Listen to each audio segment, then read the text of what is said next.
Hello students. हम motion chapter पढ़ रहे थे और जिसमें अब तक हम लोगों ने rest, motion, reference point, distance and displacement ये टॉपिक्स कवर कर चुके हैं। तो इस वाले वीडियो में हम लोग इस चैप्टर को आगे बढ़ाएंगे और स्पीड एंड वेलोसिटी के बारे में हम लोग समझेंगे। इससे पहले हम लोग स्पीड और वेलोसिटी को पढ़ें, थोड़ा सा रिकॉल कर लेते हैं फटाफट से। सबसे पहले देखा था हमने कि जो चैप्टर का नाम है आपका मोशन। मोशन क्या है? मोशन हम लोग तब बोलेंगे जब कोई भी ऑब्जेक्ट आपका टाइम के रिस्पेक्ट में और सराउंडिंग ऑब्जेक्ट के रिस्पेक्ट में अपनी पोजीशन को क्या करे बेटा, चेंज करे। Clear? With respect to time and surrounding objects. और सबसे अच्छा तरीका है किसी भी ऑब्जेक्ट को बताने का कि वो रेस्ट में है या मोशन में है, वो रेफरेंस पॉइंट की हेल्प से। तो उसको हमने डिटेल में समझाया था। अगर आपने ये टॉपिक कवर नहीं किए हैं, मोशन, रेस्ट और रेफरेंस पॉइंट, तो पिछले वीडियो को आप जाके एक बार फिर से देख सकते हैं, क्योंकि ये फंडामेंटल्स है। आपको ये टॉपिक्स बिल्कुल क्लियर होने चाहिए। इसके बाद हमने देखा था बेटा रेस्ट, सॉरी, ये डिस्टेंस एंड डिस्प्लेसमेंट क्या होता है। सो फटाफट से रिवाइज करते हैं। एक छोटा सा एग्जांपल, सपोज एक इंसान है, वो ए पॉइंट से बी पॉइंट पे गया और उसने 4 किलोमीटर डिस्टेंस ट्रेवल किया, और फिर एक 90 डिग्री उसने अपने पाथ को चेंज किया और सी पॉइंट तक पहुंचा और उसने 3 किलोमीटर डिस्टेंस ट्रेवल किया। तो इस इंसान ने ए से बी और बी से सी टोटल डिस्टेंस जो ट्रेवल कर लिया, डिस्टेंस जो टोटल ट्रेवल किया इसने, वो कितना ट्रेवल कर लिया? 4 + 3, दैट इज 7 किलोमीटर। बट अगर वही बात करूं कि डिस्प्लेसमेंट कितना ट्रेवल किया, तो डिस्प्लेसमेंट हमने पढ़ा था कि शॉर्टेस्ट लाइन जो ड्रॉ हो सकती है वो इनिशियल और फाइनल पोजीशन तक। तो ये इनिशियल पोजीशन है ऑब्जेक्ट की और ये सी पॉइंट जो है फाइनल। तो यहाँ से जब हम लोग स्ट्रेट लाइन ड्रॉ करेंगे तो हम लोग देखेंगे, जब हम लोग पाइथागोरस यूज करेंगे तो AC की जो वैल्यू आती है वो आती है 5 किलोमीटर। ये भी हम लोगों ने डिटेल में पढ़ा है, पिछली वीडियो में आप जाके देख सकते हैं। तो डिस्प्लेसमेंट कितना हो गया आपका? 5 किलोमीटर। क्लियर? तो जिस तरीके से चैप्टर का नाम है मोशन, तो मोशन होगा तो स्पीड भी होगी। चलिए आइए स्पीड को देखते हैं जरा। तो स्पीड का मतलब ये है कि आप कितना फास्ट किसी डिस्टेंस को ट्रेवल कर रहे हैं, यानी एक पर्टिकुलर टाइम में आप कितना डिस्टेंस कवर कर पाते हैं, वो आपकी स्पीड को बताती है। और ये स्पीड एक कैसी क्वांटिटी है बेटा? स्केलर क्वांटिटी है। इट मींस हमें इसके सिर्फ मैग्नीट्यूड से मतलब है, डायरेक्शन से कोई मतलब नहीं है। क्लियर? सो स्पीड का सिंपल सा फॉर्मूला हो जाएगा, how much distance you covered in a particular interval of time. So speed equals to distance upon time. ये हम लोग बचपन से पढ़ते आ रहे हैं, ज्यादा है ना, इसमें डिटेल में कुछ नहीं है। एक सिंपल सा एग्जांपल समझते हैं तब आपको समझ में आ जाएगा। सपोज एक कार है, वो 90 किलोमीटर डिस्टेंस ट्रेवल करती है 2 आवर्स में। तो उसकी स्पीड जो होगी वो क्या होगी बेटा? Distance upon time, 90 upon 2। If you divide it you will get 45 kilometre per hour. And one thing आपको जो याद रखनी है वहां पर, ये जो किलोमीटर पर आवर है, ये एसआई यूनिट नहीं है, कॉमन यूनिट है। तो जो एसआई यूनिट है वो क्या है हमारी? Meter per second. This is my SI unit of speed, meter per second. इसको ऐसे भी लिख सकते हैं, मीटर पर सेकेंड, ऐसे भी लिख सकते हैं, मीटर पर सेकेंड ऐसे भी लिख सकते हैं। यहाँ पर सेकेंड की पावर 1 है। जब ये डिनोमिनेटर को हम लोग कन्वर्ट करेंगे न्यूमिनेटर में तो नेगेटिव हो जाती है पावर, एक्सपोनेंट्स में हमने पढ़ा था। तो बहुत सिंपल है, स्पीड जितना डिस्टेंस आप ट्रेवल करते हो कितने टाइम में, ये आपको बताती है। और इसका सिर्फ मैग्नीट्यूड होता है, इसलिए इसको हम लोग स्केलर क्वांटिटी के में रखते हैं। क्लियर? इसके बाद जो भी हम लोग स्पीड कैलकुलेट कर रहे हैं बेटा, वो एक किसी पर्टिकुलर पॉइंट में नहीं होती, वो एक पूरी जर्नी का एवरेज होता है। एक्चुअल में क्या होता है? एवरेज। एवरेज स्पीड कितनी हुई, तो इसको थोड़ा समझते हैं एवरेज स्पीड को। कॉन्सेप्ट सेम ही है बट थोड़ा सा कॉन्सेप्ट अलग हो जाता है जब हम लोग एवरेज स्पीड की बात करते हैं। तो एवरेज स्पीड मुझे बताता है कि टोटल डिस्टेंस कितना ट्रेवल किया आपने, टोटल इंटरवल ऑफ टाइम है, टोटल डिस्टेंस कितना ट्रेवल किया टोटल टाइम में। क्लियर। इसके कुछ इंपॉर्टेंट न्यूमेरिकल्स भी बनते हैं इसके ऊपर, जो कि हम लोग एंड में इस चैप्टर इस वीडियो के एंड में हम लोग डिस्कस करेंगे। तो सिंपल सा सबसे पहले हम लोग क्या करेंगे, कैलकुलेट करेंगे टोटल डिस्टेंस कितना ट्रेवल किया। उसके बाद हम लोग कैलकुलेट करेंगे कि हमने टोटल टाइम कितना ट्रेवल किया। उसके बाद सिंपल सा हम लोग क्या करेंगे, कैलकुलेशन करेंगे, फॉर्मूला अप्लाई कर देंगे, average speed equals to total distance upon total time.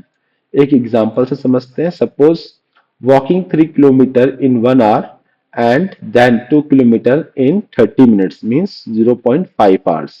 तो टोटल डिस्टेंस करेंगे, टोटल डिस्टेंस कितना होगा 3 plus 2 that is 5। Total distance हो गया हमारा 5 एंड टाइम 1 hour एंड 0.5, तो टोटल हमारा टाइम हो गया 1.5 आवर्स। तो सिंपल सा जो फॉर्मूला है हमारे पास उसमें हम लोग पुट कर देंगे। क्लियर। तो पुट करने पे दिखता है कि 5 किलोमीटर को जब हमने 1.5 आवर से डिवाइड किया तो हमारी जो एवरेज स्पीड आई वो आई 3.3 किलोमीटर पर आवर। तो सिंपल सा ये फॉर्मूला आपको याद रखना है और ये कॉन्सेप्ट बेसिक सा है जिसमें हम लोग एवरेज स्पीड को आसानी से कैलकुलेट कर सकते हैं। मतलब आपने कितना टोटल डिस्टेंस ट्रेवल किया उस सबको सम अप कर दीजिए, कितने टाइम में किया उसको सम अप कर दीजिए, तो आप दोनों को डिवाइड करके बता सकते हैं कि आपकी एवरेज स्पीड क्या रही है। चलिए आगे देखते हैं।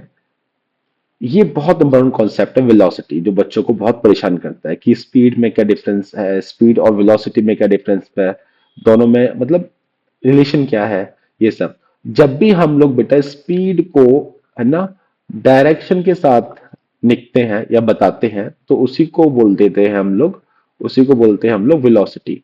Speed with direction. तो डिफरेंस क्या हो गया, स्पीड में हमें सिर्फ मैग्नीट्यूड पता था बेटा, वेलोसिटी में हमें मैग्नीट्यूड तो पता ही होगा, साथ के साथ हमें इसकी डायरेक्शन भी पता होगी कि ऑब्जेक्ट किस डायरेक्शन में मूव कर रहा है। और इसके ऊपर हमने कुछ न्यूमेरिकल्स भी रखे हैं जहां पर हम लोग इसको और अच्छी तरीके से समझेंगे। और एक चीज और समझ सकते हैं कि स्पीड में हम लोग यूज करते हैं डिस्टेंस का और वेलोसिटी में यूज करते हैं हम लोग डिस्प्लेसमेंट का। जिस तरीके से स्पीड का फॉर्मूला है डिस्टेंस अपॉन टाइम, उसी तरीके से वेलोसिटी का जो फॉर्मूला है वो हो जाता है आपका displacement upon time.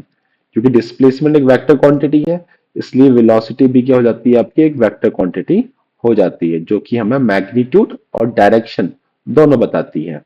Clear. So velocity जिस तरीके से हमने देखा था पिछले वीडियो में कि डिस्प्लेसमेंट नेगेटिव भी हो सकता है, पॉजिटिव भी हो सकता है और जीरो भी हो सकता है, उसी तरीके से वेलोसिटी भी जो है नेगेटिव भी हो सकती है, पॉजिटिव भी हो सकती है, जीरो भी हो सकती है। डिपेंड करता है कि डायरेक्शन ऑफ मोशन किस तरफ है। क्लियर। डिटेल में समझेंगे इसको एक न्यूमेरिकल के साथ हम लोग फिर से, है ना। एग्जाम्पल देखते हैं किस तरीके से लिखा होता है वेलोसिटी को। 10 metre per second east, plus का मतलब यहाँ पर positive direction, -5 metre per second का मतलब हो गया ईस्ट की जस्ट अपोजिट डायरेक्शन कौन सी है, वेक्स। तो नेगेटिव डायरेक्शन क्या रिप्रेजेंट करेगी, उसकी just opposite direction. 20 kilometre northward, north की तरफ 20 kilometre, -15 kilometre per hour means south direction में, यहाँ पर नेगेटिव सिंबल रिप्रेजेंट कर रहा है उसका जस्ट अपोजिट। तो साइन जो होता है बेटा इंडिकेट करता है डायरेक्शन को। क्लियर। और कोऑर्डिनेट सिस्टम में हम लोग इसको इजीली समझ सकते हैं। इसके बाद कुछ बेसिक से कॉन्सेप्ट हैं, uniform and non uniform motion. Non uniform motion किस मोशन को बोलेंगे बेटा, नॉन यूनिफॉर्म मोशन तब बोलेंगे जब कोई भी ऑब्जेक्ट इक्वल डिस्टेंस ट्रेवल करता है इक्वल इंटरवल ऑफ टाइम में। सपोज ये पॉइंट ए है, ये पॉइंट बी है और ये पॉइंट सी है। अगेन ये कंटिन्यू करते हैं डी पॉइंट, डी पॉइंट। ये 1 मीटर है, ये भी 1 मीटर है डिस्टेंस और इसका भी डिस्टेंस 1 मीटर है। और इसको ट्रेवल किया गया 1 सेकेंड में, इसको भी ट्रेवल किया 1 सेकेंड में, इसको भी डिस्टेंस ट्रेवल किया 1 सेकेंड में। तो यूनिफॉर्म मोशन को हम लोग बोल सकते हैं when an object covered equal distance in equal interval of time. तो उस केस में हम लोग बोल सकते हैं कि मोशन कैसा हो रहा है, यूनिफॉर्म हो रहा है।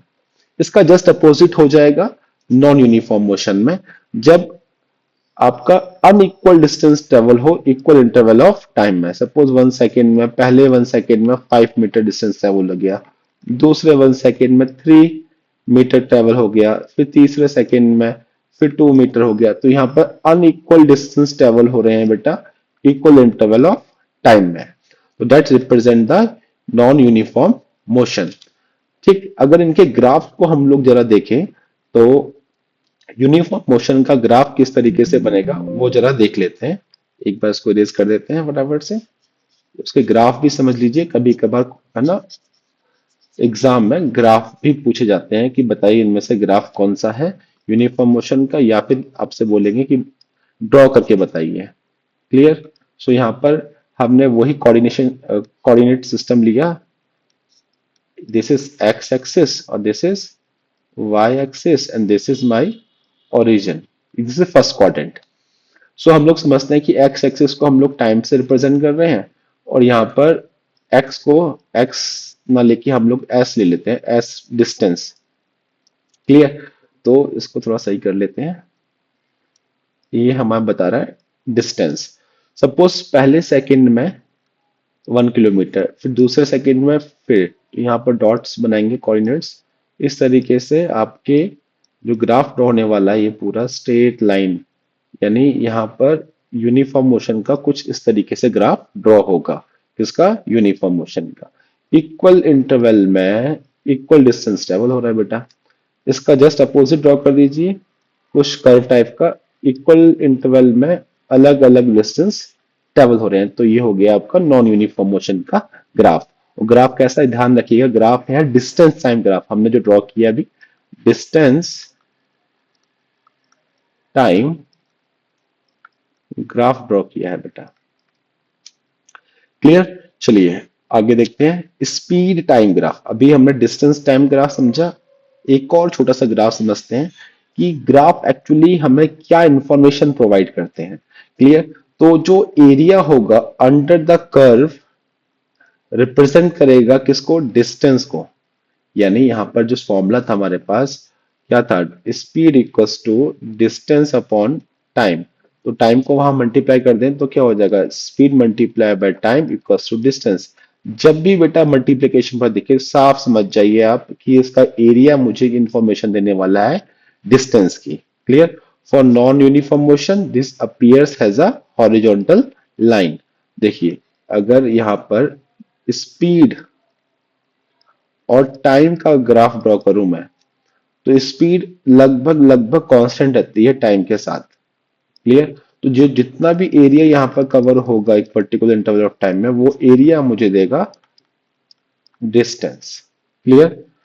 And for non uniform motion it shows has a slope of a और अ कर्व लाइन। तो यहाँ पर अगर नॉन यूनिफॉर्म, ये देखिए यहाँ पर स्लोप ड्रॉ करेंगे हम लोग तो उससे हमें पता लगेगा। क्लियर। तो ये हो गया आपका स्पीड टाइम ग्राफ। इसी तरीके से हम लोग वेलोसिटी टाइम ग्राफ को देखें तो वेलोसिटी टाइम ग्राफ का जो एरिया होता है वो मुझे देता है क्या? डिस्प्लेसमेंट। क्लियर।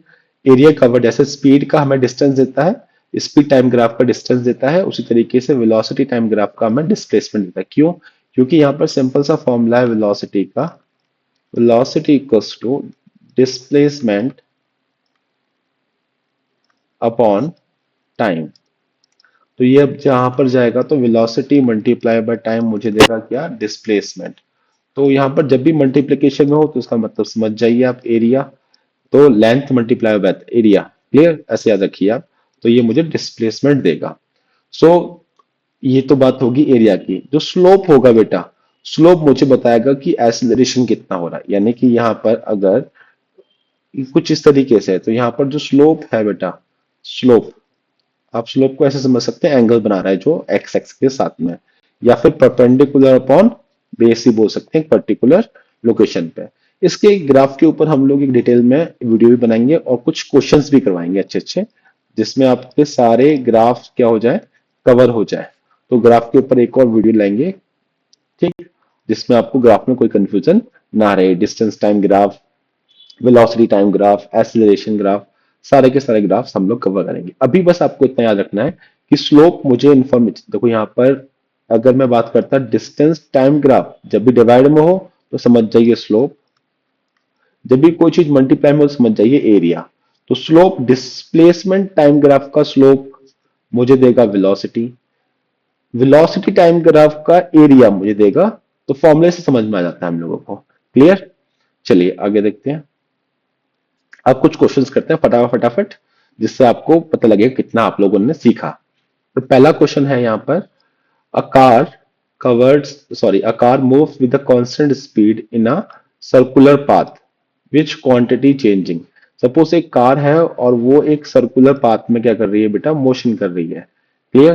तो इसमें विच क्वांटिटी इज चेंजिंग? तो हमने देखा था सबसे पहले डिस्प्लेसमेंट में कि लगातार टेंजेंशियली वेलोसिटी की डायरेक्शन होती है और ये लगातार अपनी डायरेक्शन को चेंज करते हैं। तो यहाँ पर ऑप्शन हो जाएगा बी वाला, वेलोसिटी ओनली।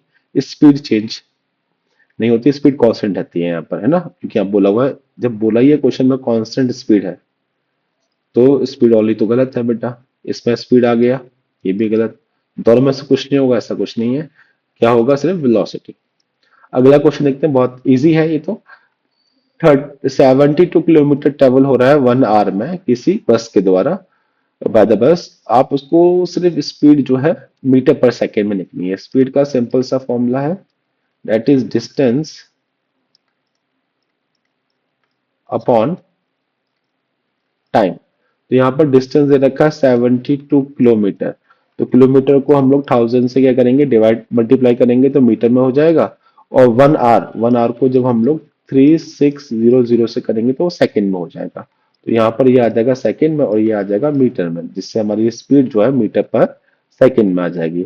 तो फटाफट सिंप्लीफाई करते हैं, 0 से 0 कैंसल्स, और ये 5 टाइम्स और ये 18 टाइम्स। 18 को से किया 4 टाइम्स, सो आंसर आ जाएगा आपका 4 × 5 that is 20 metre per second. तो ऑप्शन सी वाला मैच हो रहा है बेटा। क्लियर? हमेशा याद रखिए कि 1 घंटे में इन 1 आवर 60 मिनट होते हैं और 1 मिनट में 60 सेकेंड्स होते हैं। दोनों को मल्टीप्लाई करते हैं तो हमारे पास कितना आता है, 3600 सेकेंड्स 1 घंटे में। क्लियर? नेक्स्ट देखते हैं, which of the following can have zero velocity? इनमें से किसकी जीरो वेलोसिटी है बट नॉन जीरो स्पीड है? नॉन जीरो स्पीड का मतलब भी ये हो गया कुछ ना कुछ स्पीड है। तो a car moving in a straight line. देखो अगर कोई कार एक मूव करेगी स्ट्रेट लाइन में तो उसके पास वेलोसिटी भी होगी और स्पीड भी होगी, क्योंकि उसने कुछ ना कुछ डिस्प्लेसमेंट भी किया है। A car a body moving in a circular path, ये देखते हैं।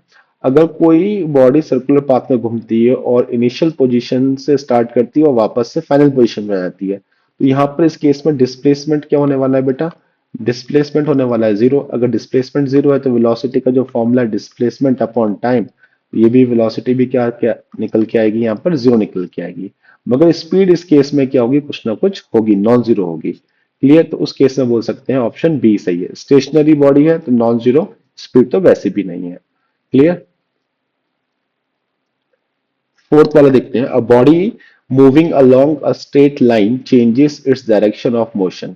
एक बॉडी है, मूव कर रही है स्ट्रेट लाइन में और अपनी डायरेक्शन को चेंज कर रही है, तो क्या होगा उसकी वेलोसिटी का, क्या चेंजेस होंगे, या what happen to the velocity? Velocity same रहेगी? नहीं। अगर डायरेक्शन चेंज हो रही है तो वेलोसिटी भी चेंज होगी। तो साफ दिख रहा है ऑप्शन डी। इंक्रीज और डिक्रीज नहीं बोल सकते, क्योंकि जहां पर सिर्फ इन्होंने बोला चेंज हो रहा है। अगर यहाँ पर बोला होता है इंक्रीज और डिक्रीज तो हम लोग ऑप्शन बी और सी में से कुछ चूज करते, बट यहाँ पर बोला ही चेंज है तो वेलोसिटी भी क्या होगी, चेंज होगी। A person travel 10 kilometre in 30 minutes. देखिए यहाँ पर गेम खेल लिया लोगों ने, मिनट बोला हुआ है, यहाँ पर बोला हुआ है किलोमीटर।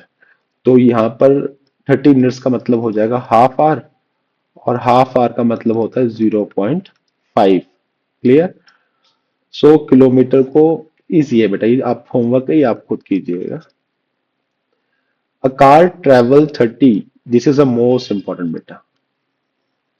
इस तरीके के क्वेश्चन पूछे जाते हैं, most important.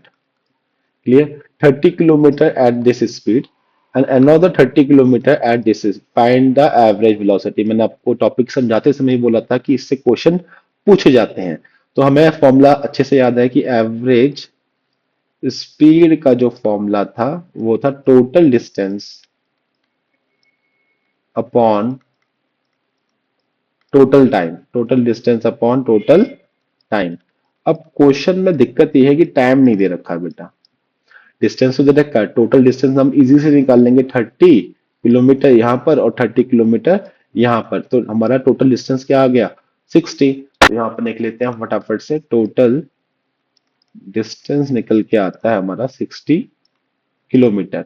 But total time के लिए क्या करना पड़ेगा, हमें बेसिक वाला जो फॉर्मूला था वो लगाना पड़ेगा। अगर हमारा स्पीड डिस्टेंस अपॉन टाइम है तो टाइम वहां जाएगा, स्पीड यहाँ पर आएगा, तो टाइम का फॉर्मूला हो जाएगा डिस्टेंस अपॉन स्पीड। तो एक काम करते हैं, T1 ले लेते हैं इस वाले को जो भी टाइम ट्रेवल करता है, और T2 उसको ले लेते हैं जो इतना करता है। तो T1 का फॉर्मूला हो जाएगा डिस्टेंस कितना ट्रेवल किया 30, किस स्पीड से किया 60, तो यहां से आ गया ये T1 plus next distance travel किया 30 और 30 किलोमीटर पर आवर की स्पीड से किया। ठीक, तो ये आ गया T2। देखिए सिंपल है, डिस्टेंस कितना था 30 किलोमीटर, स्पीड कितनी किलोमीटर पर आवर, तो डिस्टेंस अपॉन स्पीड मुझे देगा टाइम, और मुझे निकालना है क्या टोटल टाइम। तो दोनों के केस में मैंने क्या किया, अलग अलग करके टाइम निकाल लिया T1 और T2। तो इनको कैंसिल करोगे तो आपका आएगा 1/2, इसको कैंसिल करोगे 1 आएगा, तो 1/2 प्लस 1। तो इसको ऐड करने का सिंपल सा फंडा, एलसीएम लीजिए आप और सॉल्व कीजिए 2। तो यहाँ पर 1 प्लस 2 ये आ जाएगा 3/2। 3/2 का मतलब हो गया 1.5 आर। क्लियर है, तो यहाँ रख लेते हैं टोटल डिस्टेंस कितना था हमारे पास 60 अपॉन 1.5, पॉइंट को रिमूव करेंगे 0 जाएगा, और ये आ गया 4 और 0, तो 40 kilometre per hour. Option A is the right answer. तो इस तरीके से बेटा आप लोगों को एवरेज स्पीड के न्यूमेरिकल सॉल्व करने हैं। देखिए इस क्वेश्चन में टाइम नहीं गिवन है, तो बच्चे यहीं पर छोड़ देते हैं इसको कि टाइम गिवन नहीं है तो हमसे तो होगा ही नहीं। सिंपल सा कॉन्सेप्ट है, पहले टाइम निकालिए ब्रेक करके दोनों केस में, उन दोनों टाइम को ऐड कीजिए क्योंकि यहाँ पर टोटल टाइम निकालना है आपको। ऐड करके आप जो फॉर्मूला है बेसिक सा, average speed equals to total distance upon total time को यूज कीजिए। क्लियर, नेक्स्ट क्वेश्चन देखते हैं। A person walks 10 meter east and then 10 meter in 20 second, what is the average velocity? Clear, average velocity का formula हमने पहले ही पढ़ रखा है। एवरेज वेलोसिटी जो होती है बेटा वो होती है initial velocity plus final velocity divide by 2। ठीक, मगर ये कब है, जब हमें अलग अलग वेलोसिटीज दे रखी है, मगर यहाँ पर दे रखा है डिस्टेंस। देखते हैं चलो, ए पॉइंट से ईस्ट की तरफ गया कोई ऑब्जेक्ट 10 मीटर, वापस आया और फिर से वेस्ट की तरफ चला, ये वेस्ट की तरफ गया, ये ईस्ट की तरफ गया, वापस गया 10 मीटर। तो वेलोसिटी का फॉर्मूला ही ये है बेटा कि आपका डिस्प्लेसमेंट कितना हुआ upon total displacement upon total time. तो यहां पर देखेंगे डिस्प्लेसमेंट तो हो ही नहीं रहा है, डिस्प्लेसमेंट 0 है, तो एवरेज वेलोसिटी भी क्या हो जाएगी 0। तो ऑप्शन ए। तो कुछ यही क्वेश्चन थे बेटा, 7 क्वेश्चन थे, अच्छे क्वेश्चन थे, सबको एक एक बार आप देखिएगा फिर से करके।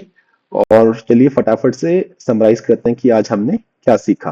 तो सबसे पहले हमने रिकॉल किया कि व्हाट इज रेस्ट। रेस्ट कब होगा, जब कोई ऑब्जेक्ट अपनी पोजीशन को चेंज नहीं करता है टाइम और सराउंडिंग ऑब्जेक्ट के साथ में, तब उस ऑब्जेक्ट को बोलेंगे हम वो रेस्ट में है।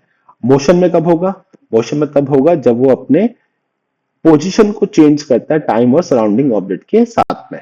क्लियर, तो उसे हम लोग मोशन बोलेंगे। जब मोशन हो रहा है तो उसका मतलब उसके पास कुछ ना कुछ वो डिस्टेंस भी ट्रेवल करेगा किसी पर्टिकुलर इंटरवल ऑफ टाइम में, तो उसकी कुछ ना कुछ स्पीड भी होगी।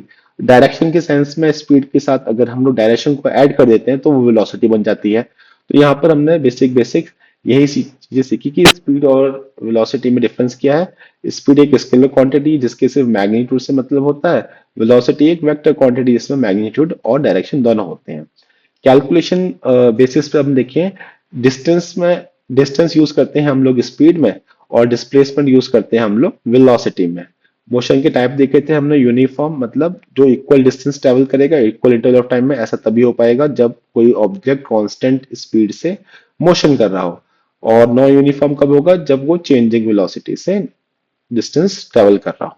क्लियर, एवरेज वैल्यूज का हमने सिंपल सा कॉन्सेप्ट समझा। एवरेज स्पीड बोलो या एवरेज वेलोसिटी बोलो, दोनों के केस में क्या है, स्पीड के केस में total distance upon total time, और एवरेज वेलोसिटी के टर्म्स में total displacement upon total time. अगर अलग अलग वेलोसिटीज दे रखी हैं तो initial velocity plus final velocity divide by 2।